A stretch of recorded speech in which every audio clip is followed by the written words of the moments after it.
Évangile de Jésus-Christ selon Saint Luc. En ce jour-là, parut une édite de l'empereur Auguste, ordonnant de recenser toute la terre. Ce premier recensement eut lieu lorsque Quirinius était gouverneur de Syrie. Et tous allaient se faire recenser, chacun dans sa ville d'origine. Joseph, lui aussi, monta de Galilée depuis la ville de Nazareth vers la Judée, jusqu'à la ville de David appelée Bethléem. Elle était en effet de la maison et de la lignée de David. Elle venait se faire recenser avec Marie, qui lui avait été accordée en mariage et qui était enceinte. Or, pendant qu'ils étaient là, le temps où elle devait enfanter fut accompli. Et elle mit au monde son fils premier-né. Il le émaillota et le coucha dans une mangeoire, car il n'y avait pas de place pour eux dans la salle commune.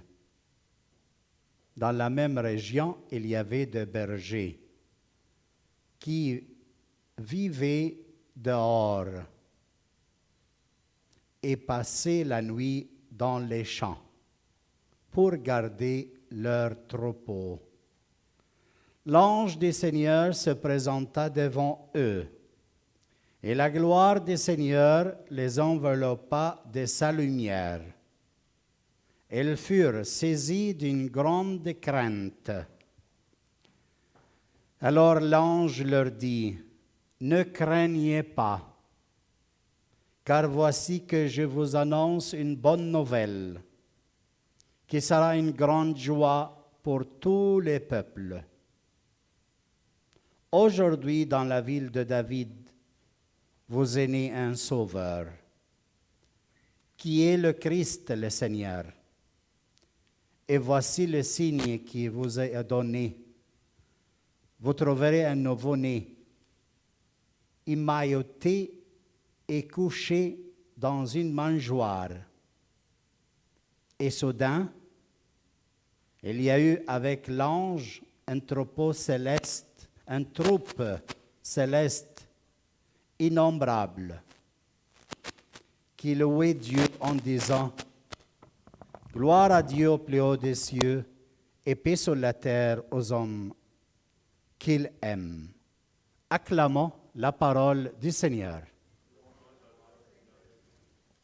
Asseyez-vous. Alors, bienvenue à cette célébration eucharistique. Célébrer quoi ce soir? Les mémoires de la naissance de Jésus. Qu'est-ce qu'on célèbre? Qu'est-ce qu'on fête ce soir? Merci. On fête la réalisation des prophéties.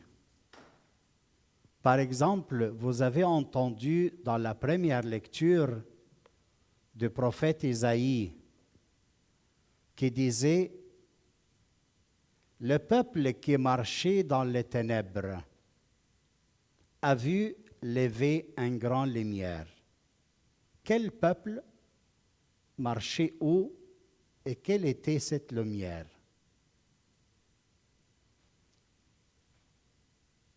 Le peuple, c'est les tribus de Zébulon et de Nephtali dans le nord.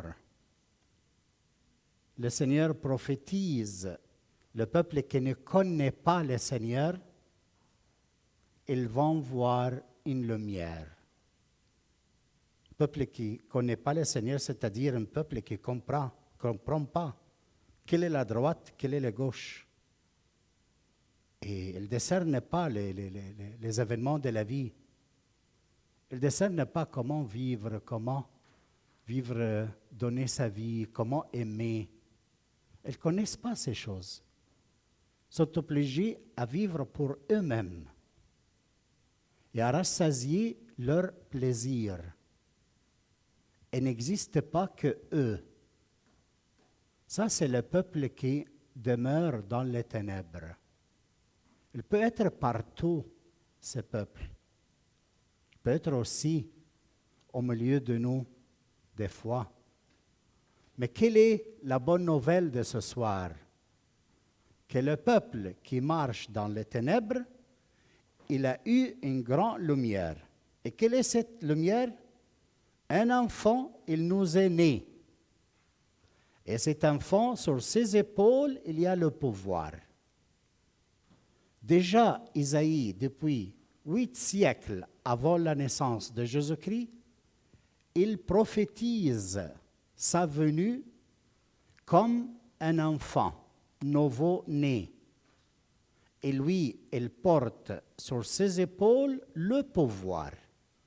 Jésus-Christ, il a porté sur ses épaules quel pouvoir? La croix. Et qu'est-ce que c'est la croix? Le pouvoir d'aimer, le pouvoir de se donner, le pouvoir de ne pas vivre pour soi, le pouvoir d'avoir une vie, mais il ne vit pas pour lui, il le vit pour le donner aux autres. Ça, c'est le pouvoir que Jésus-Christ annonce à chacun de nous ce soir. Parce que ça peut être qu'on souffre, parce qu'on pense trop à nous-mêmes. Chacun à la maison, dans le travail, dans la relation avec le mari ou la femme, avec les enfants. Pense à soi. Existe soi. Mais aujourd'hui, il est né un enfant qui nous donne un pouvoir différent. Le pouvoir de la croix, il nous donne la possibilité de ne pas se concentrer sur soi, mais être un don pour les autres, même s'ils sont contraires à nous. Parce que cet enfant, le miracle, il n'a pas venu pour vivre dans nos imaginations, dans nos idées. Il est venu pour vivre en nous. Et si lui est en toi, est en moi, il me donne cette liberté de me donner et de servir et d'aimer. Alors célébrer Noël pour nous ce soir, c'est quoi? Ce n'est pas fêter Jésus qui est né depuis 2000 ans ou 2020. Il est né une fois et fini. Il n'est plus va naître. Khalas. Une seule fois il est né. Mais chaque année, on le célèbre pour lui donner l'occasion de se faire naître en moi, en toi, et que je vis, pas pour moi-même, mais je le donne l'occasion, en l'accueillant, à vivre en moi. Alors s'il est en moi, je peux regarder ce monsieur avec les yeux de Jésus-Christ. Parce que si je n'ai pas les yeux de Jésus-Christ, je ne sais pas comment je vais le voir. Ça peut être un monstre. Il me menace par son regard, par son comportement, par son volume. Il peut nous mettre dans le terreur. Chacun peut mettre l'autre dans le trouble. Mais si l'enfant est en moi, né en ma vie, il me donne la possibilité de voir que lui est un fils de Dieu. Il me menace de rien. Et je l'aime tel qu'il est. Pas parce que c'est moi que je l'ai fait, mais parce que l'enfant qui est né est en moi. Alors mes frères, cet enfant, dans l'Évangile, et je termine, il est complètement petit et humble. Lui, il est riche, il a tout, il est Dieu. Qu'est-ce qui se passe avec lui? C'est qu'il dit la parole de Dieu à la fin, le prophète Isaïe. Il fera cela, l'amour jaloux du Seigneur de l'univers. Dieu est jaloux. Est-ce que quelqu'un ici il est jaloux? Tu es jaloux? Tu as un peu de jalousie pour ta femme? J'espère. J'espère. Moi aussi, je suis jaloux. Il y a une jalousie sainte. Quand tu vois quelqu'un aime le Seigneur et il a une vie selon la volonté de Dieu, j'espère que tu deviens jaloux de lui et tu veux être comme lui. Par exemple, quand tu lis une vie d'un saint, si tu ne deviens pas jaloux de lui, c'est-à-dire qu'il ne t'a pas parlé. Alors c'est très important à faire l'expérience d'être jaloux. Mais cette jalousie, elle ne vient pas de toi. Dieu est jaloux. Pour qui? Pour toi. Il t'aime comme son épouse, tu es le sien. Et c'est comme elle t'aime, c'est lui qui va faire tout ça. Donner l'enfant, donner le pouvoir qui a pris sur le charge de ses épaules, et il a donné sa vie pour que moi et toi, en croyant en lui, puissions avoir l'enfant en nous. Jésus-Christ adulte en nous. Alors cette prophétie, elle se réalise en Jésus-Christ, mais il est venu comment? Complètement petit, complètement humble. Plusieurs fois, on pense que être quelqu'un, wow, j'ai un travail comme ça, alors je suis quelqu'un. Mon travail, ma personnalité, mes charismes, mes dotes, ma wahabi, je ne sais pas quoi, me donne d'être quelqu'un. Me réaliser dans le sport me donne d'être quelqu'un. Mais être quelqu'un ne vient pas de ces choses. Être quelqu'un est comme Jésus-Christ. Fils de Dieu, il s'est fait dernier, il s'est fait serviteur. Et ce soir, il se fait petit. Un petit enfant, on peut le faire de tout avec lui. On peut le faire silence, crier. Il est devenu comme ça. Il a accepté d'être un enfant. Et c'est très important. Le Seigneur dit, si vous ne retournez pas comme des enfants, vous n'entrerez pas dans le royaume des cieux. Alors, être grand à la maison, défendre soi-même, n'a pas accepté que tu sois petit, détruis tout.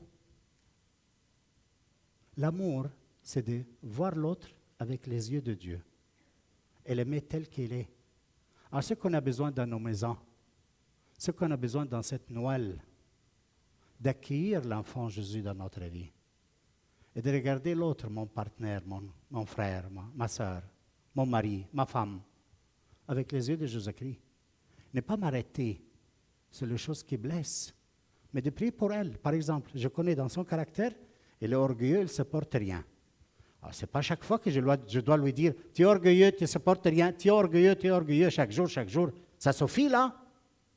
Une fois que tu as connu dans son caractère qu'il y a cette faiblesse, tu peux dire au Seigneur « Ah, j'ai besoin que tu sois en moi, que je puisse l'aimer tel qu'il est et me donner à lui et le servir.